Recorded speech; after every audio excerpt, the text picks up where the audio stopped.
Voter మహాశైలకు విజ్ఞప్తి.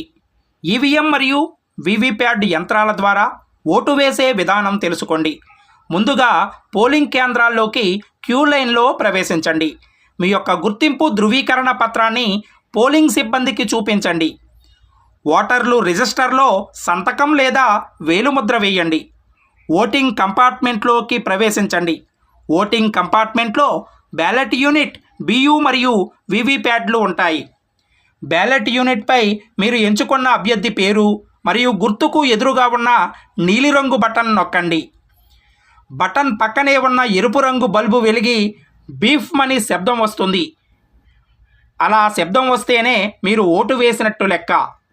Ballot unit పక్కనే ఉన్న వీవీప్యాట్ ప్రింటర్లోని పారదర్శక కిటికీ ద్వారా మీరు ఏ అభ్యర్థికి ఓటు వేశారో ఆ అభ్యర్థి క్రమ సంఖ్య, పేరు మరియు గుర్తు ముద్రించిన కాగితపు స్లిప్ వస్తుంది. ఒక్కసారి చూడండి. ఈ స్లిప్పు కిటికీ అద్దం గుండా 7 సెకండ్ల పాటు కనిపిస్తుంది. తరువాత ఆ స్లిప్పు యాంత్రికంగా తెగి వీవీప్యాట్లోని సీలు చేసిన డ్రాప్ బాక్స్లో పడిపోతుంది. తదుపరి పోలింగ్ కేంద్రం నుండి బయటకు వచ్చేయండి. ఇట్లు జిల్లా కలెక్టర్ మరియు జిల్లా ఎన్నికల అధికారి.